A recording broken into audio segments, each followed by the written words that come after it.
En vivo, desde San José de Gracia, a todo color, de costa a costa, de frontera a frontera, ya está aquí Tenebroso. Esta noche con nosotros, Beata Boina.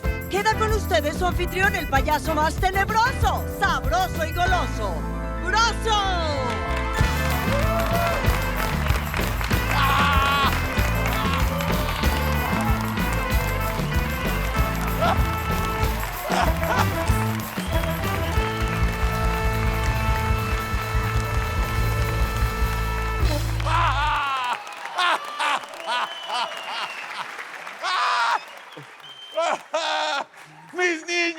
Mis niñas, bienvenidos a Tenebroso. Hoy estamos acompañados por Pepe Putin y sus Zelenskis.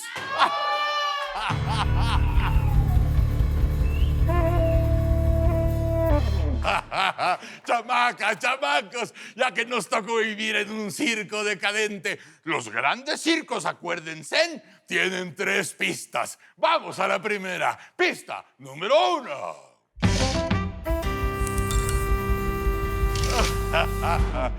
Cuando triunfe Morena, dijiste el 15 de febrero de 2017 en Huixquilucan. No van a haber más masacres en México, se va a terminar con la guerra. Llegó el 18, triunfó Morena y todo fue desmadre. Pero llegó el 2019 con masacres en, déjame ver si me acuerdo, Minatitlán, Veracruz, Uruapan, Michoacán, Coatzacoalcos, Veracruz, Cuernavaca, Morelos, Nuevo Laredo, Tamaulipas, Aguililla, Michoacán, Iguala, Guerrero, Culiacán, Sinaloa, Bavispe, Sonora, Ciudad Juárez, Chihuahua y más matanzas que con el pretexto de estar apenas en tu primer año dijiste eran culpa de los gobiernos de antes. Pero llegó el 2020, tu segundo año en el poder. San Mateo del Mar, Oaxaca, Taxco, Guerrero, Fresnillo, Zacatecas, Guanajuato y otra docena más que también endilgaste a los gobiernos de antes. Pero vino el 2021, tu tercer año en Palacio, en plenitud del pinche poder. Celaya, Guanajuato, Camargo, Tamaulipas, Tonalá, Jalisco, Coatepec, en el Estado de México, Reynosa, Tamaulipas, Salvatierra, Guanajuato, Zacatecas, Miguel Alemán, Tamaulipas, muertos y más muertos. Hasta este 27 de febrero, en que un comando armado fusiló a 17 personas en San José de Gracia, en Michoacán. Y como siempre, la responsabilidad fue no tuya, claro está. Si apenas llevas 3 años y meses como presidente, la culpa fue de alguien más. La misma cantaleta, con la diferencia de que como culpar ya no basta, ya no es suficiente. Ahora hasta te atreves a sugerir que en tu gobierno, a diferencia de los de antes, sin cadáveres no hay delito. Podrás cerrar los ojos para seguir imaginando un México que te adore. Pero aunque lo niegues, la realidad te alcanzó. En un par de meses, a la mitad del sexenio, tu gobierno, ese que prometió no más masacres, superará los 120,000 muertos del sexenio de tu villano favorito, de Calderón. Y es fácil explicar por qué. Porque tus abrazos a la delincuencia no evitan los balazos. Porque tu ejército no protege al país, sino a tus caprichos. Porque tu transformación es solo pudrición. Tu indolencia, inactividad y pasividad pintarán tu legado de rojo. De ese rojo que por más que talles y quieras ocultar, nunca se podrá borrar. ¡Órale!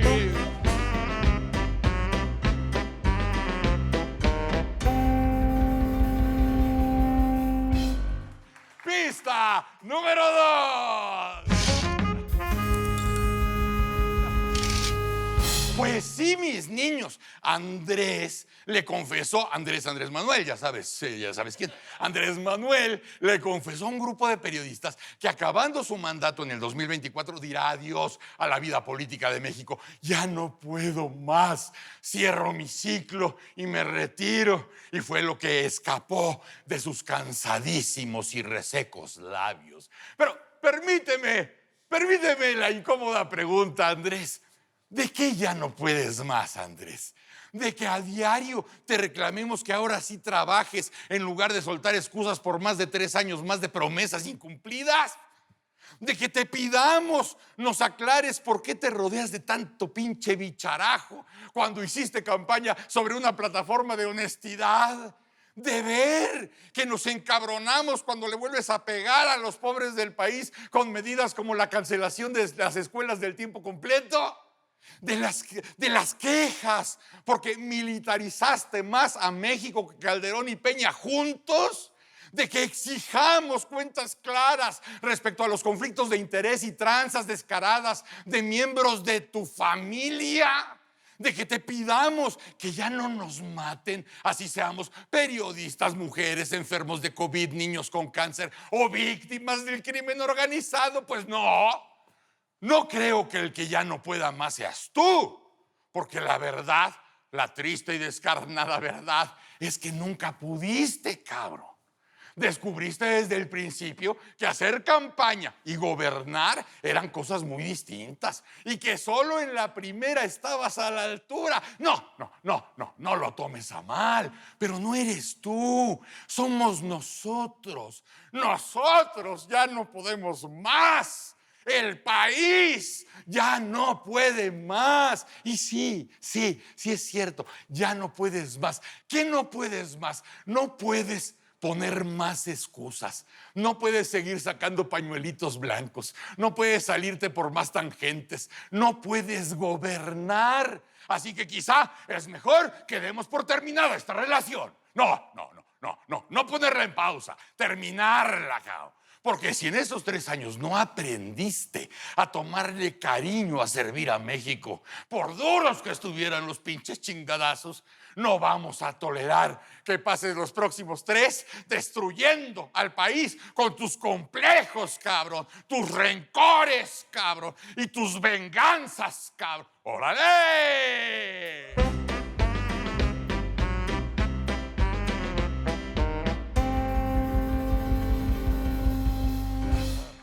Pista número 3.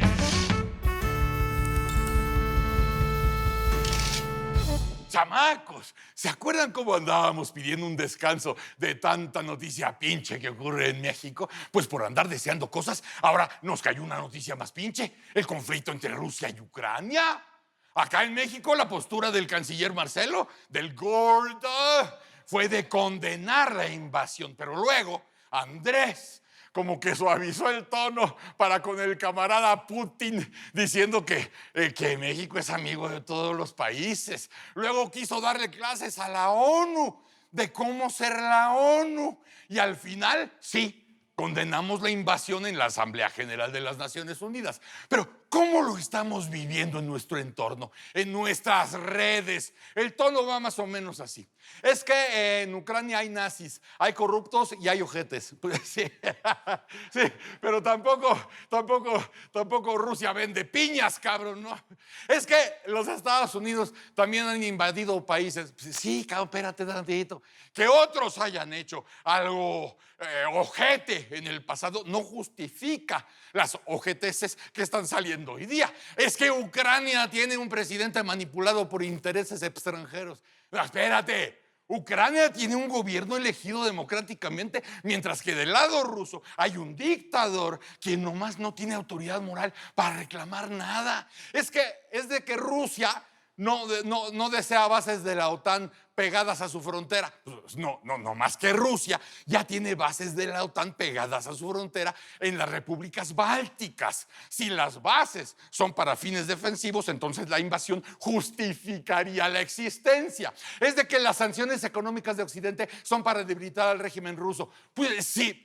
Si viviéramos en la era del comunismo podríamos darle entrada al argumento, pero Rusia es parte del mundo capitalista desde finales del siglo pasado. Ya no aplica, para acabar pronto. Más allá de condenas diplomáticas, sanciones comerciales, amenazas nucleares y los tremendos huevos del pueblo ucraniano, debemos aprovechar algunas lecciones muy valiosas respecto a los riesgos de soltarle el poder absoluto a cabrones que no la manejan muy bien.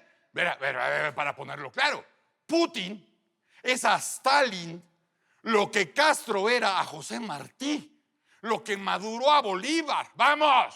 lo que Andrés Manuel a Francisco y Madero. Líderes modernos que añoran una época en la que cada pronunciamiento, cada acto, cada decisión desde la cima era celebrada por un pueblo al que le urgían próceres, caudillos, libertadores. Pero hay un gran pedo que no toman en cuenta. El mundo ha cambiado muy cabronamente desde ese entonces. O sea, hoy día a Putin no le alcanza esa nostalgia por el poderío soviético de antes, pues el momento histórico, el contexto son completamente distintos. Desde esta humilde tribuna de este circo decadente, solamente podemos solidarizarnos con quienes siempre la sufren de verdad. Los civiles que ven cómo sus hogares son arrasados por bombardeos. Los soldados que dan la vida por caprichos de tiranos y por la triste realidad, pues una vez más parece que no hemos aprendido una chingada. ¡Órale!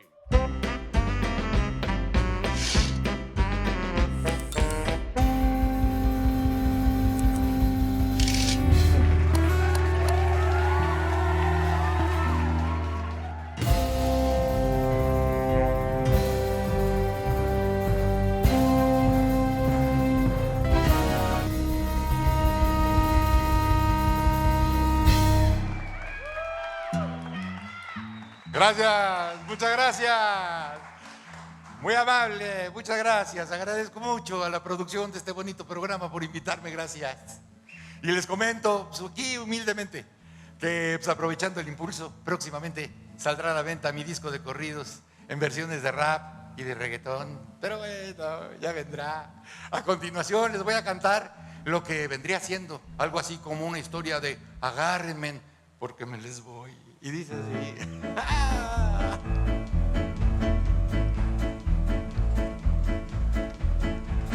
Señores y señoritas, me permito presentar. Yo soy el charro amarillo, siempre listo para cantar. Este corrido que traigo es una piedra en el zapato, un jaloneo que se llama revocación del mandato.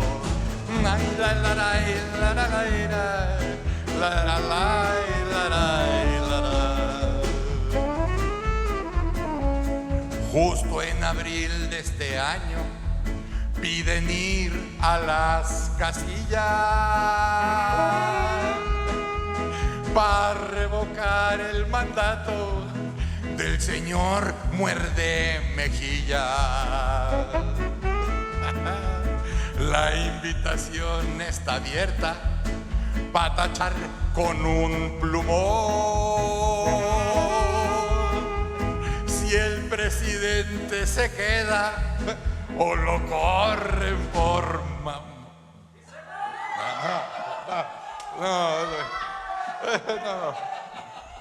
O lo corren por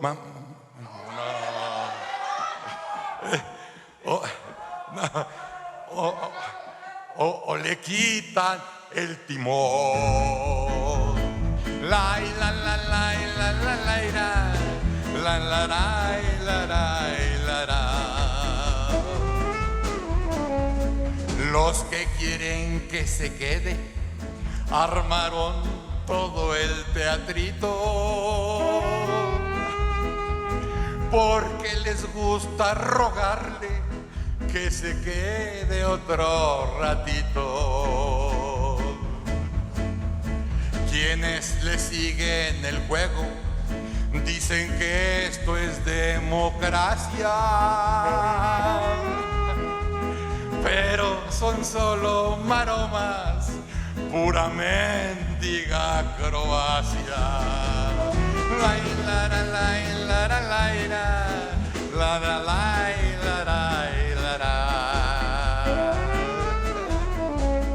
El presidente está muino y esta es su oportunidad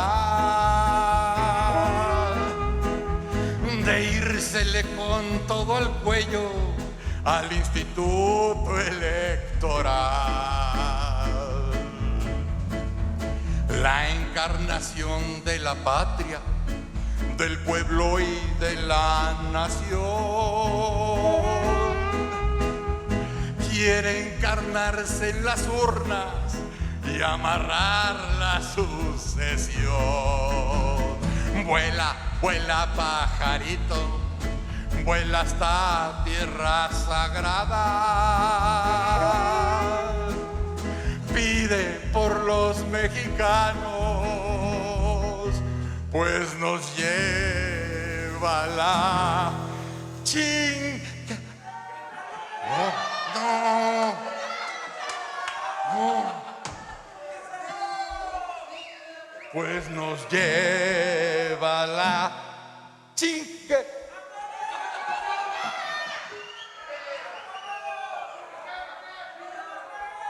Pues nos lleva la tía de las muchachas.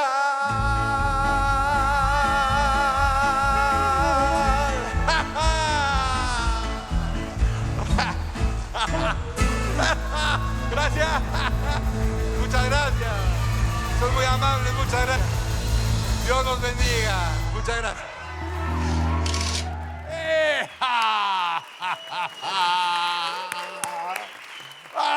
Chamacos, chamacas, siempre estamos a las vivas de que algo suceda en México y en el mundo, ¿no? A lo mejor no esperamos o nunca deseamos que empiece un conflicto de tal tamaño como el que está sucediendo allende las fronteras, allende el mundo, ¿no? Pero de pronto ha surgido esto de Rusia, ha surgido esto de Ucrania y ni modo de sacarle al parche. Decíamos, bueno, pero es que tenemos que hablar de eso, no podemos hacernos pendejos como que no pasa o que no está existiendo. O sea, por más que te metas, por más rollos que bebas, por más chochos que te acerquen, no puedes negar lo que está pasando en la vida y en el mundo.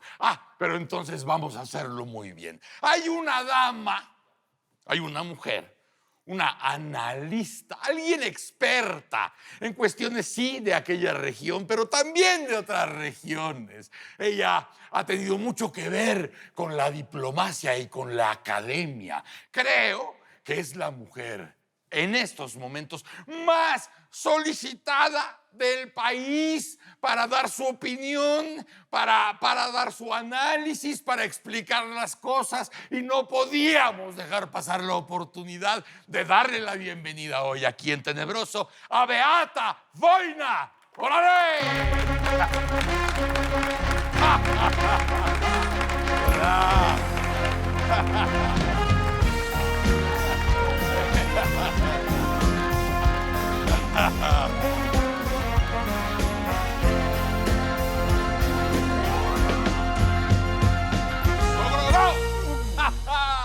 ¡Beata! Muchas gracias. Gracias por venir. Bienvenida. Para que ustedes, niños y niñas que nos están viendo, sepan con quién estoy platicando, pues seremos someros. Aquí tengo a mi asistente digital que me va a decir: Chachita, ¿eres tan amable de decirme 2, 3 cosas acerca de Beata Vojna? Beata Vojna es doctora y profesora de Relaciones Internacionales. Fue embajadora de Polonia en México y Centroamérica entre 2014 y 2018.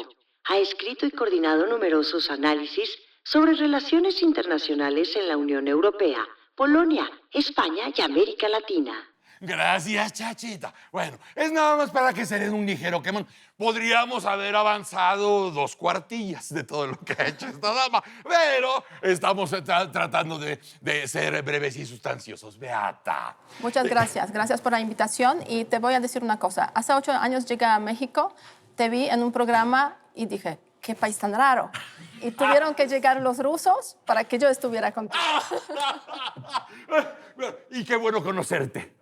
Qué bueno conocerte. Yo encantada. Y qué bueno bienvenirte. Oye, estamos en este conflicto Rusia-Ucrania en estos momentos y desde luego parecería muy lejos, que está sucediendo muy lejos, que no nos tocara. o que no nos tuviera que importar, pero el mundo ya está muy cercano. Ya la comunicación, la información vuela trepidantemente. Y nosotros, tú lo sabes muy bien, nosotros en México siempre hemos estado entre dos fuegos, entre la versión de los Estados Unidos con quien compartimos 3 millones ¿cómo se llaman?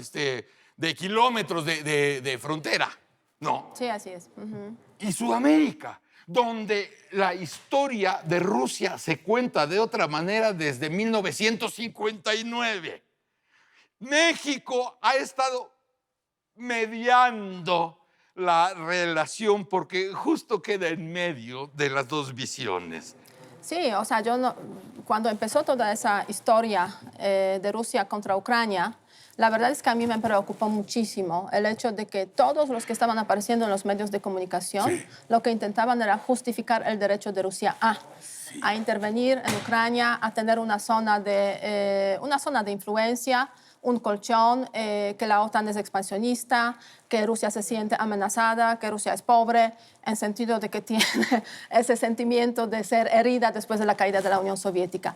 Y a mí sí me preocupó mucho porque vengo de un país que sí ha vivido el expansionismo ruso. Exacto. Entonces, en México, como que esas versiones, digamos, de defender a Rusia y no ver a un país vecino que realmente está sufriendo y hoy en día está bombardeando, Rusia está bombardeando las ciudades de Ucrania sin escrúpulos, básicamente. O sea, me parece inaceptable y por eso lancé la voz. Sí, y está bien, porque, vamos, la vida es muy compleja y este tipo de relaciones y la historia es muy compleja. Y lo que a mí más me interesaba de platicar contigo es que cada quien tiene derecho a decir su opinión tan clara, tan clara o tan difusa. Todo el mundo tiene derecho. Pero lo que no tenemos derecho es a que por ignorancia estemos diciendo diario pendejadas. Perdóname. Yo coincido. Perdóname el ánimo, pero no se vale. Sí, yo coincido totalmente contigo, no se vale decir pendejadas. Además, se habla mucho sobre dos narrativas del conflicto, pero cuando nos enfrentamos a la realidad, pues las dos narrativas no son igualmente válidas, no tienen comprobación en los hechos. Entonces, esas dos narrativas que se mencionan muchas veces en los medios de comunicación, la verdad es que sirven solamente, pues nuevamente, para justificar a Rusia. Y sí es cierto que no se vale decir pues cosas que no tienen base en las realidades que en el terreno. En ese sentido, yo creo que es crucial pues darle seguimiento puntual a lo que está ocurriendo en esa guerra de Rusia contra Ucrania y llamar las cosas por su nombre. Sí. Y aquí no se ha llamado las cosas por su nombre desde el comienzo. Siempre se ha hablado de la intervención, la operación militar, usando el lenguaje de Putin, el lenguaje de Kremlin, el lenguaje de Rusia de forma, pues yo diría, pues terrible. Además, en los medios de comunicación he visto algunos programas donde hay mapas de la Federación Rusa con la Crimea incorporada ya en el territorio de la Federación Rusa. O sea, ni Russia Today lo hubiera hecho mejor. Por eso, si tú tuvieras que ser breve, si tuvieras que ser somera para explicarle a la gente de la forma en que somos nosotros, somos hijos de Pepe el Toro, o sea, somos el melodrama, nada más hay buenos y hay malos, no hay grises en la vida, o sufres o te ríes del que sufre. Explícanos por favor a todos, ¿cuál es el conflicto que estamos viviendo de la forma más breve que te puedas imaginar? Mira, el tema es muy sencillo. Rusia no está de acuerdo con que sus países vecinos se salgan de su influencia. Ha habido una corta época, una ventana de oportunidad para esos países de unirse a la Unión Europea, a la Alianza Atlántica, después de la caída de la Unión Europea. Sí. Y hay muchos que lo aprovecharon. O sea, caso de Polonia, Hungría, República Checa, Eslovaquia, Letonia, Estonia, Lituania, Bulgaria, Rumanía, o sea, básicamente esos países. Ucrania y Georgia, porque son dos países, se suman a ese camino un poco tarde y se dan cuenta de que si tienen una política que es distinta de lo que quiere la Federación Rusa, de lo que quiere Putin, les van a castigar. Eso le ocurrió a Georgia en 2008 en una guerra. Claro. Donde entró por querer salirse del corral. Del corral, básicamente. e intentar pues tener otra visión de cómo deben ser la política interior, quiere decir la democratización, y la política exterior, las relaciones con un entorno distinto que lo impuesto por la Federación Rusa. A Ucrania vemos hoy en día, eso le ha costado ya en 2014 parte de su territorio, Crimea, que muchos se dieron cuenta, ahí hay algo que no está bien, pero tampoco hubo, como yo diría, aquí, al menos en esta región, como un descontento generalizado, una condena generalizada de lo que hizo Rusia. Pero hoy en día, a partir de que empezó esa guerra ya con un despliegue militar muy fuerte, el 24 de febrero de 2022, pues la verdad es que las realidades no se pueden ocultar, ¿no? Y también habrá que comentar que en Ucrania el presidente anterior a Zelensky lo quitaron, le dieron un golpe de Estado por ser prorruso. Bueno, fue en el año 2014 justamente cuando el presidente Yanukovych en ese tiempo no quiso firmar el acuerdo de asociación al que Ucrania se comprometió con la Unión Europea, y los ciudadanos, pues la verdad es que estuvieron muy descontentos, empezaron las manifestaciones y él huyó del país. Él huyó. Huyó del país y se refugió en Rusia, en la Federación Rusa. De hecho, pues hasta ahí permanece, digamos, en Rusia. Y después empezaron las elecciones, pues se eligió al nuevo presidente, Poroshenko, y ahora tenemos al presidente Zelensky desde el año 2019. Lo que decías, por ejemplo, de Crimea, donde la comunidad internacional y la comunidad europea fueron tibios. Sí, fueron tibios. Fueron tibios porque hay intereses en medio. Ahora vemos que los intereses empiezan a ser superados porque parece ahora sí que hubiera un bloque europeo, vamos a llamarle la Comunidad Europea, la Unión Europea o la OTAN también, para decir, ya estuvo suave, ¿no? Sí, la verdad es que hay muchos intereses. O sea, Rusia y Unión Europea, países europeos, pues comparten la misma región, el mismo espacio europeo.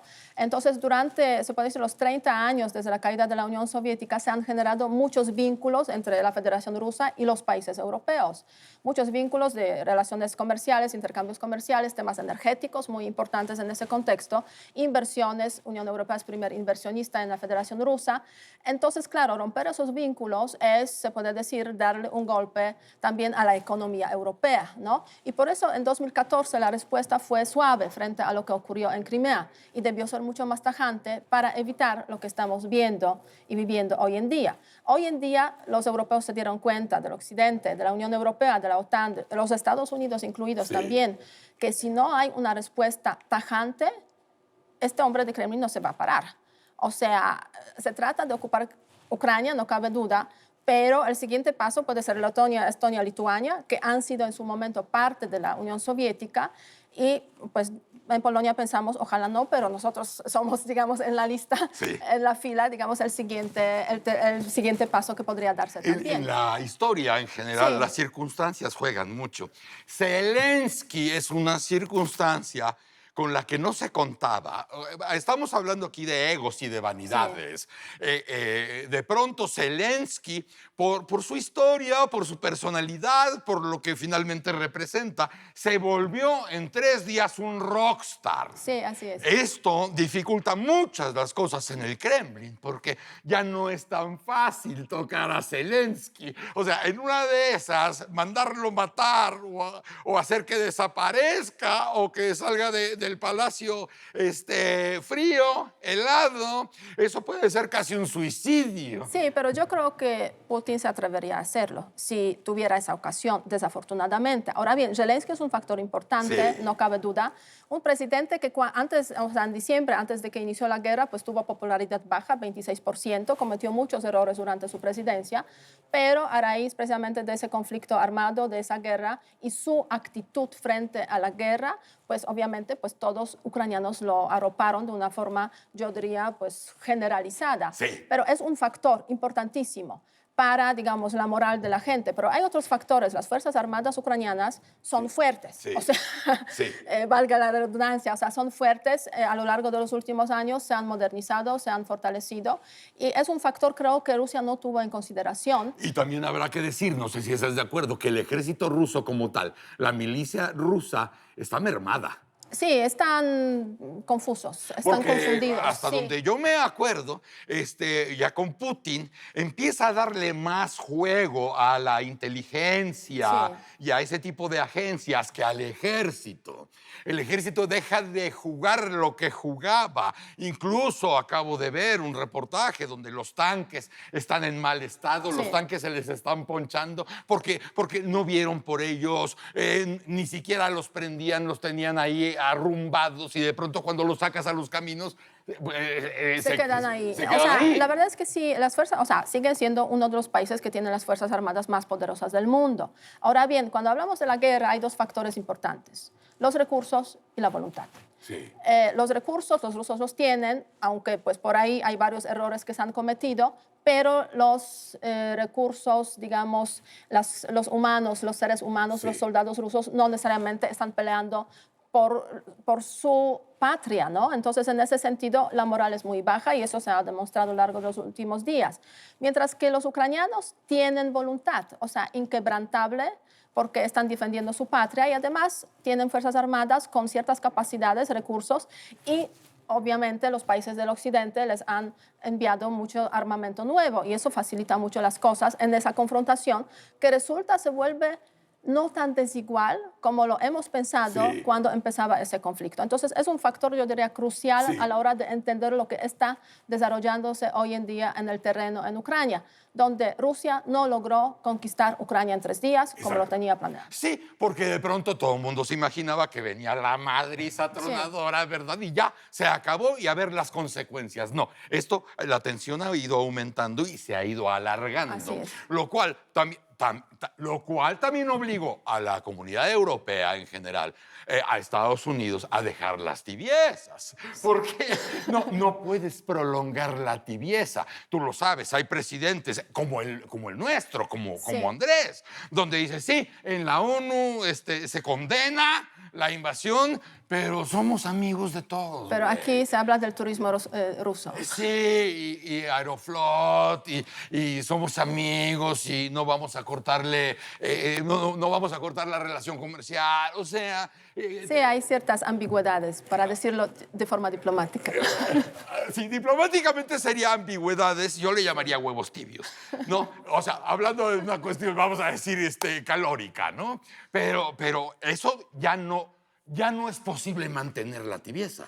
No es posible, pero me da la sensación de que sí quieran mantener la tibieza, porque en México lo que vemos como tiene su posición frente a esa guerra de Rusia contra Ucrania, efectivamente en las Naciones Unidas, en la Asamblea se votó condenando la invasión rusa en Ucrania y hay una posición, digamos, diplomática clara al respecto.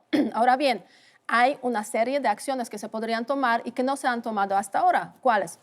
Ayuda humanitaria. No se ha enviado nada a Ucrania, a pesar de que hubo solicitudes de los ucranianos que viven en México y de la Embajada de Ucrania en México para que en el avión de las Fuerzas Armadas que se fue a Rumanía para recoger a los mexicanos, pues aprovechar, se puede decir, ese camino vacío y llevar allá. No se hizo eso. En segundo lugar, se podría ofrecer refugio a los ucranianos. Claro. Sería un gesto simbólico, más que nada, yo diría, pero la verdad es que cuando hubo invasión estadounidense en Afganistán y la salida de las Fuerzas Armadas, inmediatamente se ofreció en la conferencia de la mañana refugio a los afganos. Y sí llegaron aquí unas 15 personas. No se hizo lo mismo con el caso de Ucrania. Y yo digo, sería un gesto simbólico muy importante. Cuestiones de sanciones, obviamente se pueden ir hacia las sanciones, que yo creo que no necesariamente México tiene que hacerlo, porque efectivamente está lejos, digamos, del conflicto, tampoco hay tantos vínculos económicos con Rusia, con Ucrania, entonces, bueno, si no quieren comprometer las relaciones, no pasa nada. Y la cercanía con Estados Unidos. Así es, efectivamente. Entonces, pero hay ciertos elementos simbólicos, se puede decir, de posición mexicana que se podrían fortalecer, demostrando claramente que México está en contra de la invasión rusa en Ucrania y no se ha estado haciendo eso. Otro aspecto, votación justamente hace poquito en la Organización Internacional de Energía Nuclear. Sí. México no se presentó. O sea, a veces son ausencias, sabes que no quiero comprometerme, entonces mejor no voto, como lo hicieron, por ejemplo, en Naciones Unidas, algunos Con países las como abstenciones y todo Cuba, esto. Venezuela, o sea, Venezuela sobre todo, que ni apareció. Pues no. Porque pues así es, ¿no? Entonces sí hay ambigüedades que son un poco preocupantes, pero bueno, yo creo que en ese conflicto, pues la verdad es que México debería comprometerse más, no lo hace pues por cuestiones políticas para quedar bien pues con Rusia básicamente. Si fuera 1920, fuera 1930, pues, la historia tarda más en ocurrir. Ahora ya no. Entonces, ahora lo que estamos viendo allá en Rusia y lo que estamos viendo en Ucrania y en toda esa región, nos podría tocar pasado mañana. Así es, porque las grandes potencias cambian. Sí. Ahora los intereses cambian, cambian, la pirinola cambia, la ruleta cambia y de pronto, de vez en vez en la historia universal, el poder se vuelve a repartir. Exactamente. Y la verdad es que México ya lo vivió en el siglo XIX. Siglo XX, siglo XXI, no ha tenido ocasión México de experimentar la guerra, una invasión de una gran potencia en sentido militar. Pero imaginémonos, en Estados Unidos desaparece la democracia. Hay un líder autoritario que cambia, digamos, su visión sobre cómo deben ser las herramientas de la política exterior y no le gusta lo que pasa aquí. Entonces, ¿qué? ¿No van a estar, digamos, manifestándose contra, por ejemplo, la ocupación de California o el territorio del norte de México? Pues obviamente sería inaceptable desde todos puntos de vista. Pero podría ocurrir. Podría ocurrir. Que llegara un señor a la Casa Blanca que dijera, oye, vamos a revivir los sueños de 1700, 1800. O sea, ¿para qué somos amigos si pueden ser nuestros, güey? Así es, exactamente. Entonces yo creo que hay que tener esa visión más amplia de cómo es el mundo y no verlo solamente aquí en México desde la perspectiva de antiamericanismo, que ha sido muy fuerte, que se entiende, obviamente se entiende por la historia, pero por otra parte también hay que comprender que las relaciones de las grandes potencias y entre las grandes potencias van más allá de eso. Y hay unas realidades regionales que realmente hay que conocer a profundidad para tener posiciones pues, más equilibradas y más, digamos, acordes con lo que se vive en el terreno. En ese sentido, yo creo que mucho daño en esa posición mexicana ha hecho pues, ese sentimiento procomunista que ha existido aquí, digamos, desde siempre como una especie de pues, contrapeso hacia los Estados Unidos y que ha vinculado muy fuertemente a pues, varios grupos de México con Rusia como esa encarnación del comunismo perfecto que nunca existió, por una parte, y además Federación Rusa, que ni es un país comunista hoy, pero Rusia ha jugado muy bien en esa región ese papel de, pues, dejar entender que sí, nosotros somos la continuación de la Unión Soviética y apoyamos a la izquierda latinoamericana precisamente. Y eso, pues, yo creo que ha estado influenciando mucho la posición de México en ese conflicto. Sí, eso existe y así ha existido y así funciona. Así funciona. Pero el mundo ha avanzado. Entonces, no puedes nada más ser el receptáculo de las influencias que te rodean, porque ya tenemos instrumentos, herramientas que te demuestran que puede ser un poco más que tu historia y tu geografía. Así es, receptáculos, como bien has dicho, y canales de difusión de la propaganda rusa que funcionan aquí a la perfección, como Russia Today, Sputnik, que se han prohibido justamente en el contexto de la Unión Europea, porque pues, Europa está en guerra. Entonces, no se puede permitir la propaganda del invasor, ¿no? Así es. Así es, básicamente. Así es. Y además, debiéramos haber aprendido muchas cosas más de la historia, que nos damos una vez más cuenta que no aprendemos rápido. Sí, la verdad es que sí, eso es lo más triste, porque desde el final de la Segunda Guerra Mundial han pasado 70 años, más o menos. Y fue una tragedia que impactó a Europa, o sea, millones de personas muertas, holocausto. Y la verdad todo empezó con una retórica de un señor, que no voy a mencionar el nombre, que consideraba que los judíos pues, no tienen derecho a estar ahí y que además Alemania nazi tiene derecho a un Lebensraum, una zona de, digamos, de influencia, un espacio vital, para traducirlo exactamente. Entonces, cuando se habla de zonas de influencia en esos términos... Y razas superiores. Putin, Él es raza superior, exactamente. Entonces, sí, o sea, como que nos deberíamos como preocupar un poco, ¿no? Porque eso puede ir en una dirección muy negativa, sobre todo que en aquellos tiempos aún no había armas nucleares. Hoy sí hay armas nucleares y eso es una gran diferencia entre lo que ocurrió en la Segunda Guerra Mundial y lo que ocurrió o puede ocurrir en ese contexto. Y el uso de las armas nucleares en ese conflicto convencional, con armas convencionales, pues es Rusia quien introdujo precisamente el aspecto nuclear a ese conflicto, ¿no? ¿Cómo deseas que esto termine? Tu deseo. Sí, mi deseo, pues ojalá desaparezca Putin, porque eso ayudaría básicamente a Ucrania a que se pueda convertir de nuevo en un país independiente, o sea, que se retiren las fuerzas armadas rusas, y también sería un paso importante de esa lucha de Ucrania contra Rusia, un paso importante para que el Occidente entendiera que Ucrania tiene que estar con el Occidente, y eso abriría el camino de Ucrania a la Unión Europea, sin ninguna duda, que hasta ahora no se ha dado esa perspectiva, y creo que es el momento precisamente para que se diera esa perspectiva desde el Ojalá Occidente. que así suceda. Ojalá. No sabes cómo te agradezco que hayas venido en estos momentos difíciles para el mundo. Pero bueno, ya encontraremos pretexto para poder encontrarnos en un momento más feliz o menos amargo Así o es. más esperanzador. Muchas Por lo gracias. pronto te agradezco. Muchas gracias, Bros. Beata Boina ha estado con nosotros, mis muchachos. ¿Quién sabe qué va a ser del mundo mañana? Oiga, no sabemos, pero mientras haya mundo, estaremos juntos. Y mientras estemos juntos, nos vamos a divertir como chingados no. En 15 días estaremos, si hay mundo en Tenebroso, si tienen gadgets, que sea por latinos. ¡Órale!